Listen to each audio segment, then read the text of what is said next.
Well, hello, brave fundraisers, and welcome to episode 45 of the Fundraising Bright Spots podcast. My name is Rob Woods, and this is a show for anyone who works in charity fundraising and who wants ideas to help you raise more money, enjoy your job, and make a bigger difference, especially during the pandemic.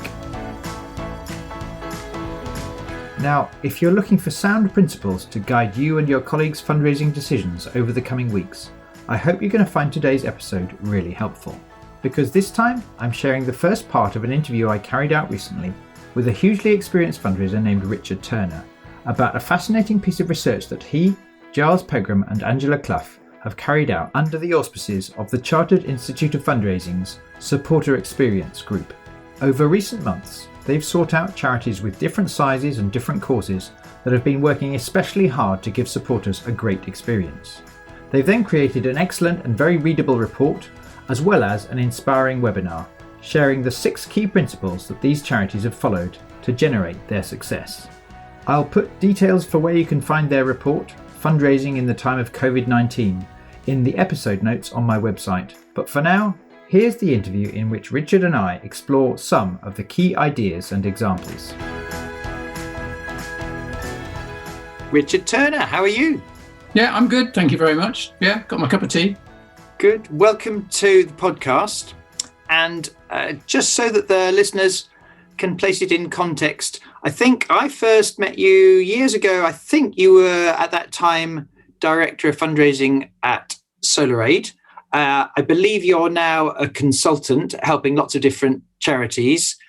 Before we get into the main content that I wanted to talk about to do with this new initiative to do with the supporter experience, could you give us a potted history of your career to date and what it is that you do now?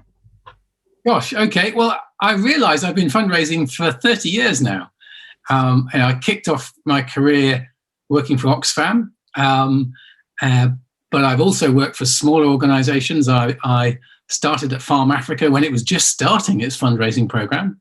I've worked for big organisations too, ActionAid for 4 years. I think the time I really enjoyed my fundraising was the time at SolarAid, where we first came across each other. And I've been blogging and speaking. Currently, I'm working for philanthropy and fundraising and doing a lot, actually teaching non-fundraisers, talking to boards and people within organisations who are outside fundraising usually to help them understand how they can best support fundraising to do its very best. So there you go. Yeah, so lots of different roles and different sizes of organisations and different levels of experience of fundraiser you work with. I especially wanted to talk to you today because, hot off the press, you've just come from delivering with your colleagues a webinar to help charities out there raise funds in spite of the challenges of the pandemic. And in a moment, I want to get on to some of the content from that webinar, because I think our listeners will really want to hear those examples and then potentially go and seek out the webinar as well. But just before we get onto that, the project itself that led to the webinar, I have to get the wording right, but you have a role within a committee, within a group, a voluntary group, that looks at the supporter experience and ways that charities can improve the supporter experience. And that's one of the special interest groups for the Chartered Institute of Fundraising. I hope I've got the wording right. Could you tell us a tiny bit about that group and then about what this project was that you embarked on a few months ago to find out more information and more advice for charities? Okay, well, the group was really born out of an initiative called the Commission on the Donor Experience, something that Ken Burnett and Giles Pegram, 2 well-known fundraisers, got going some years ago. But out of it, we wanted to set up an ongoing group to continue to champion, the idea of donor and supporter experience. And there are many other special interest groups with the Institute of Fundraising, now Chartered Institute of Fundraising. This is one of them.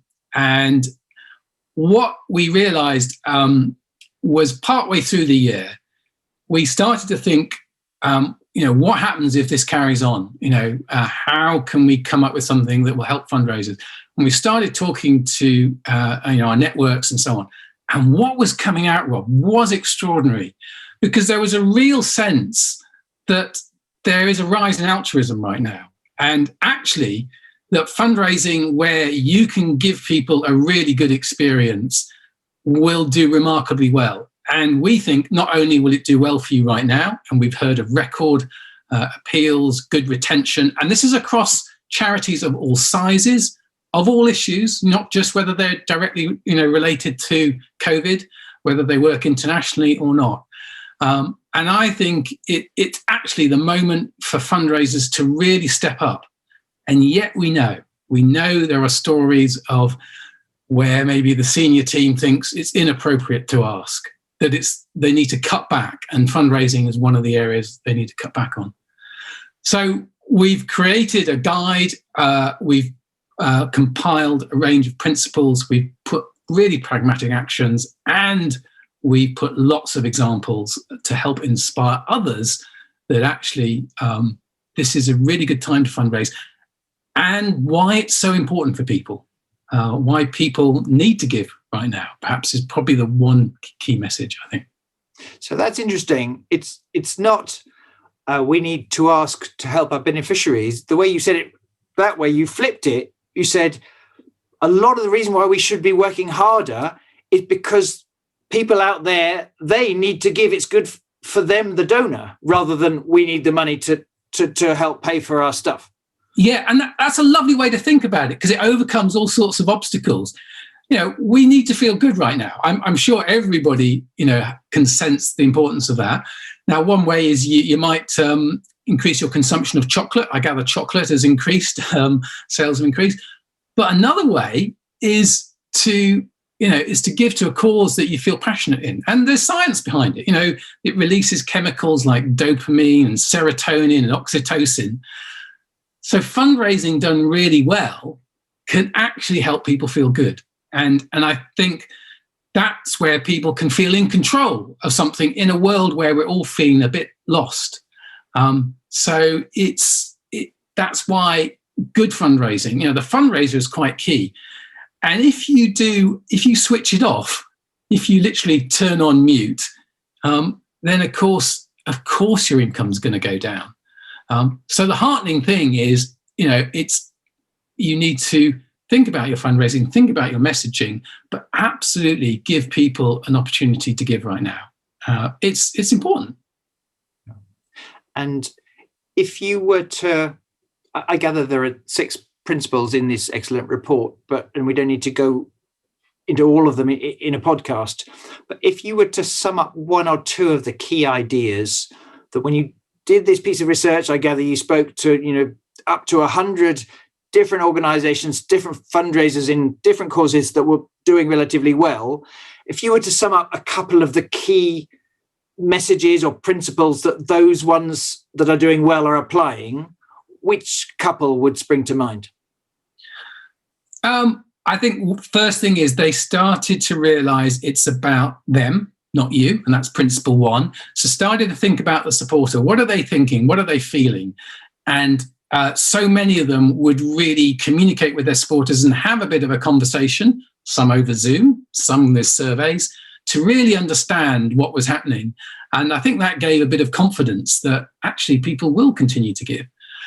I think the key one is what is principle 3, and it's your supporters still believe in your mission and they want to give. And so it's a case of, communicate your problem. People want to give to solve a problem. And no doubt your problem has just got bigger. No matter what your issue is, it's probably got more difficult. If you've had research cut because it's been, everything's now focused on COVID, that's still a problem. And so I think it's getting across that message, thinking about it, engaging supporters, and investing in fundraising at a time when no doubt organizations are having to make very difficult choices. But this is the time where actually, fundraising, we're hearing, is doing remarkably well. Good fundraising, if you like. And so it's thinking through those things. And you're right, we involved so many people. We had peer reviewers, we had people who helped us with the tone, people who gave us examples. And so we really worked this document. And as a guide, you can read online. It'll take you about half an hour. I sat there with my cup of tea the other day just to reread through it. And we've even produced a webinar, which I think will sort of inspire you. And I've just come off it. We had 7 speakers, all from different organizations, all of different sizes, sharing their experience, really since lockdown, and how they've managed to keep up that great supporter experience, but also get results that have been rather surprising and very encouraging. Yeah. And what you say about people still care about your mission, it really rings true with me today. Literally this afternoon, I was talking to someone I know at an international animal welfare charity, and they've had one of their strongest fundraising years in 2 decades, and they're nothing to do with COVID, human health, and that it also flies in the face of this cliche that charity begins at home. In terms of one of the things I loved about this report, and I would echo what you're saying, I highly recommend people get hold of this report. It's completely free. It's an inspiring read. And one reason the read is so inspiring is it's chock full of real examples of people who've gone out there and been doing certain tactics. Now, some of the tactics might seem obvious, but many charities are not doing them, and some of them are less obvious. I'd love to drill down into a few of your favorite examples. Just when you were talking about the first principle, it made me think of some excellent things that the report talks about that Child Rescue Nepal have been doing, just in terms of a more direct communication, that kind of having real chats with their people who care. If you can remember any of the tactics they were using, I'd love for the listeners to hear those. Well, you know Jo Baker, he's a chief executive with a fundraising background. And I think she instinctively got what to do, emailed out to a supporter base just to say, how are you? I'm here, and that's extraordinary. Jo is basically the organization, plus one other, I think, in the UK. The rest of her team are programmatically based in Nepal. She organised a Zoom call with supporters and brought on the programme staff from Nepal just to bring them together. And I think very shortly after that, she received a grant donation from a foundation that hadn't given for some time. There was the son of a corporate supporter watching who was so inspired, he wanted to do a fundraiser. I think he ran the height of Everest or something like that. But the key point is Jo didn't think, I need to get money out of these people. She thought, I need to connect these people, give them a good experience. And then the money came afterwards. And so it was thinking like that. And she's continuing to do these Zoom calls. And she was saying, well, we're going to continue to do them after all of this as well. She just had a BBC radio appeal. So many of you will be familiar with the weekly radio appeal. It was in August, late August. It's one of the best appeals that the BBC have had this year. I mean, as a caveat to that, the BBC tell me that all their radio appeals are doing much, much better than before. Jo's did exceptionally well, and I'm not surprised because she's probably done a lot to sort of harness her supporters and, work on telling a fantastic story, which are sort of key ingredients of good fundraising. Good fundraising, will do well right now. Yeah.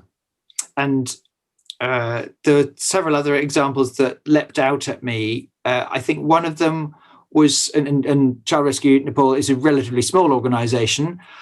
The report has organisations of all shapes and sizes. I think Great Ormond Street quite deliberately applied some of these principles, and that worked out well in terms of their results as well. Yeah, I mean, for them, regular givers were key. They thought, well, what if we have a drop off from regular givers? That could really hit us hard. So they made sure they got communications out saying to supporters, it's your past support that has enabled us to act so quickly right now. And so that was a fantastic communication. And they had such good feedback from that, they decided to go with an upgrade campaign. And it was the highest digital upgrade campaign they've ever had. It was, I think, over 87% on their previous campaign they'd done the previous year. So they were actually getting better results. And, it sounds like the retention of their supporters has improved compared to previous years as well. So it's focusing on what's important to you, and to them, regular givers are important. So they've made sure they've really got their communications right for that audience. And just so that I'm understanding the language, when you say upgrade campaign, that means going to people who are already supporting and saying, with this going on right now, would you consider being even more generous? Yeah. So would you get? I mean, I think a lot of organisations are also, offering people payment holidays. It's the act of offering someone the chance to just pause their regular giving usually is taken, is well received, and often leads to people actually increasing their giving because you've gone to the trouble to say, at this time you might want to do that. So there are different tactics, I guess, you could approach, but it's thinking about those communications really carefully and recognizing that, not only do some people have the capacity to give more, but actually this helps people. It's one of the things that will help them get through at this time. And maybe they are cutting back on things, but perhaps supporting your cause is not one of them if you ask them really well. Yeah. And do you have any tips from this piece of research? You mentioned Zoom calls and so on. Any other practical tips for how an organisation might better understand how their kind of supporters are feeling, A, in general, or B, about this particular cause you serve? I think first and foremost is, whatever your size, talk to people. We had a great example on the webinar from the Children's Society, and it was someone in major donor work, and he had the confidence, because there's been great support to all staff at the Children's Society. I think they'd even had their own bank holidays awarded to staff. So all the staff took time off on the same day. So no one was tempted to look at emails. But he just felt energized to engage major supporters. And as a result, he got to understand them far better and build a good relationship that allowed him to, just naturally talk about the work of the Children's Society, which led to greater gifts. I think the key insight that's hit me, and this is, I've been fundraising for a few years, is it's really hit home, Rob, how the ask is part of the experience. When people hear the word supporter experience, they tend to think we mean donor care and thanking and all that stewardship. Now, don't get me wrong, that's really important, and I passionately believe in doing that well. But what it's made me realize is the ask is part of the experience as well. Because if I was to say to you, Rob, will you help me, please? I need your help with whatever it is. That sparks something in you. There's an empathy, isn't there, that starts to kick in. And therefore, it's thinking through that and making sure that your ask is framed in a way, it doesn't feel clunky, it feels natural. And that makes me, if I then respond, feel good. And it will make me feel good because it will release dopamine, serotonin, and oxytocin, that will, give me that, that buzz that you can get from giving. So I think just that mindset, that's one of the points we make. The mindset that you have right now can be really critical, because if you take the wrong mindset, I'll give you an example. There's a charity I support, it's a national charity, it should know better. But the communication was, you get our magazine, will you please get it digitally so we can save costs? Now, that's thinking from a financial perspective. But in the long run, gosh, what's that going to do to supporters who would actually like to hold that magazine and read it and hear about them in the future? I think that's an organisation not thinking about the donor experience. They're thinking from a financial perspective. So it's have the right mindset and realise that the ask is part of the experience, and that as human beings, I think this is, this is one of the, can I say, wonderful things about all of this. People need to feel good and need to express about, ways of how to feel good, and supporting a charity is one way of doing that. Hi, it's Rob, and I wanted to jump into the middle of this episode really quickly to tell you about something I'm so excited about, which is the way that our Bright Spot Members Club has been helping fundraisers to not only survive, but also to do really well, to raise funds so effectively during the pandemic. Through the club, our 300 members get access to a whole library of my best training films, as well as regular live coaching sessions to help you handle whatever challenges are coming at you each week. And we've also found that handling these challenges has not just been about getting the right advice or strategy, it's also been about morale. And we've found that the encouragement and help that our members get from each other has really helped them to stay positive.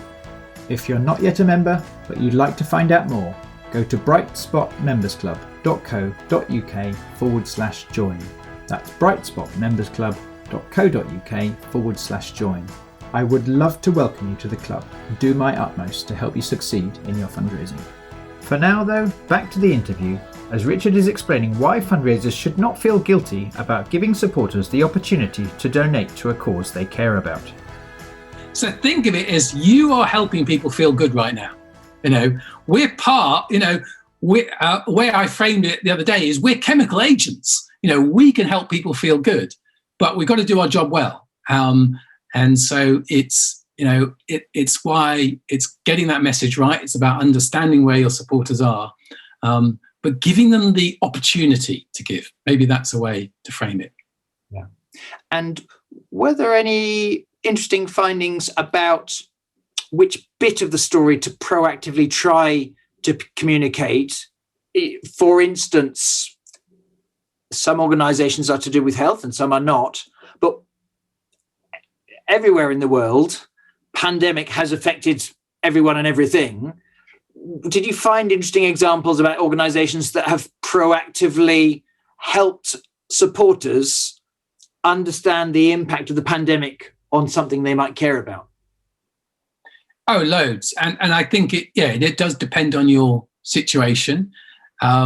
So Freedom for Torture had a great example. They were about to launch a campaign in April called Spare a Fiver. And they just realized it just didn't feel right. And they were bouncing around, well, what can we do? How can we reframe this appeal? And someone said some remark, well, everyone's doing what they can. And that was it. It was one of those hair on the back of the neck moments. And they created an appeal, do what you can. And their campaign, I think, raised more money in one day than it did compared to 6 weeks the previous year. The Do What We Can appeal. And so it was just thinking of it in that way. Another great example, one of the best of the year has to be Lifeboats, RNLI, who right from the beginning actually have done some wonderful communications. They did a communication at the outset of lockdown, which was effectively, we are one crew. You are part of our crew. And when we go out, on our lifeboat missions, we know we're going into the unknown. We know you're going into the unknown as well. And we're here with you. But then they didn't hold back on their appeals. We can all recall pictures of packed beaches. Their volunteers were still having to work 24/7. And of course, there was a strain on parts of their finances. They wouldn't be able to run events. No doubt their trading would have been hit. And so they went out with their appeals and they found that absolutely people wanted to give.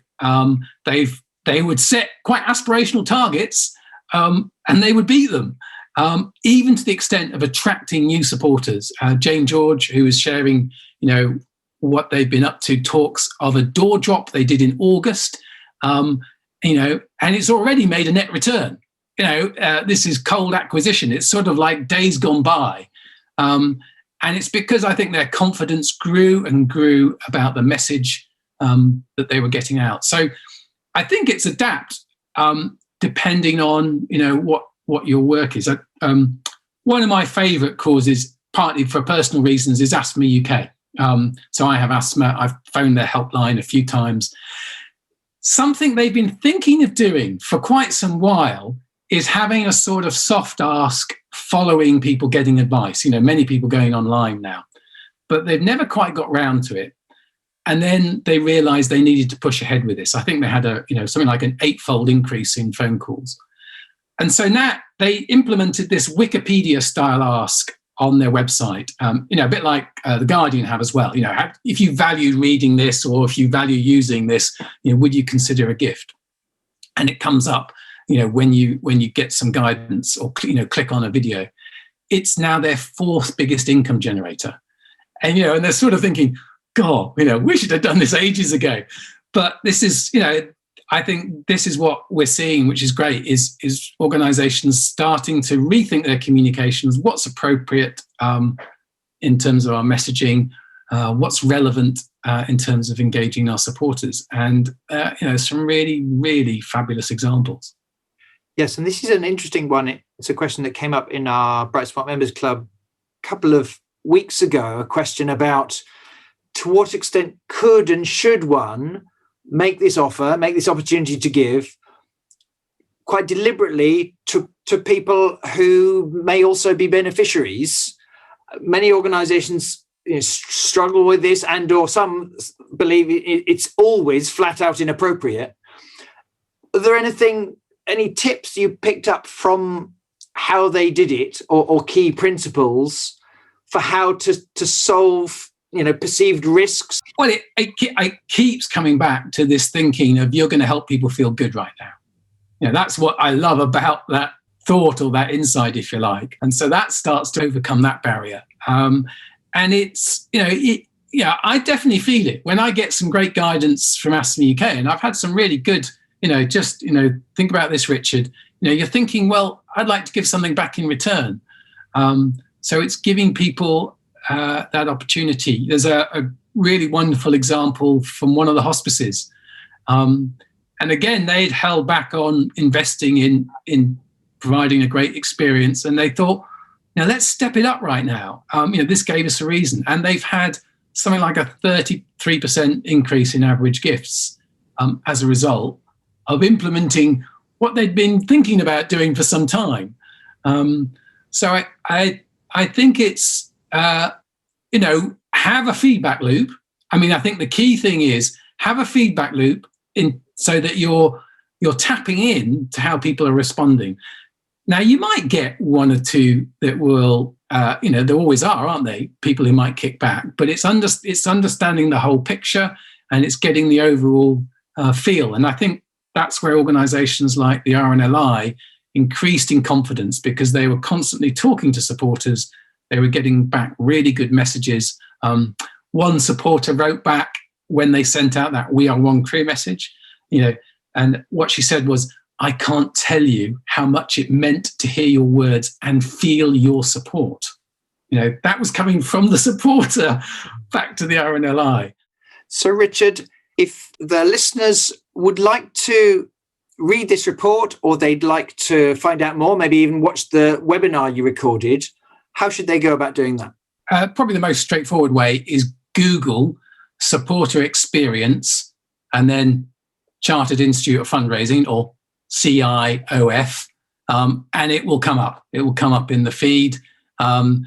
You'll see it on the home pages of the Chartered Institute of Fundraising. We're going to put the webinar up on their YouTube channel, so that will go up. Might not be for a few days yet, and so listen to that. I think you could listen to that, and that will inspire you to read the report, or you could do it the other way around. Okay, great. So I really would encourage the listeners to go ahead and do that. It will really, there's loads of great examples there, some sound, helpful principles that A, inspire you, but B, also potentially help you persuade some colleagues to work more in line with these sound ideas. I wanted to thank not only you, but I gather it was the excellent Angela Clough and Giles Pegram, alongside yourself, have worked really hard over the last many months. And then, of course, the dozens and dozens of people who've contributed. It's a great piece of work. So from me, thank you to everyone involved. And finally, Richard, you've had a busy day. You've been doing a webinar all afternoon, and then you joined me for the podcast. So thank you for doing that. I look forward to catching up with you soon. But for now, Richard Turner, thank you and goodbye. All right, take care. Thank you, Rob. So I hope you found our discussion helpful. If so, do remember to subscribe to the podcast today so you don't miss out on all the other sessions we have planned to help you during the pandemic. To see a full transcript and a summary of the episode, you can find those on the blog and podcast section of our website, which is brightspotfundraising.co.uk. And I'll also put a link there to help you find the group's excellent report, Fundraising in the Time of COVID-19. If you'd like to find out more about my training and inspiration site for fundraisers, do check it out at brightspotmembersclub.co.uk/join. That's brightspotmembersclub.co.uk/join. As well as the regular coaching sessions and webinars on a broad range of fundraising and leadership subjects. You can take advantage of more than 40 of my video training bundles and our super supportive community. If you're curious, you can join for just a single month to test for yourself how helpful this coaching support will be for your fundraising. And if you want to get in touch, we would love to hear from you. We're both on LinkedIn, and on Twitter, Richard is @ifundraiser and I am @woods_rob. Lastly, thank you so much for listening today. Until the next time, good luck with all your efforts to create great experiences for your supporters and to make a positive difference.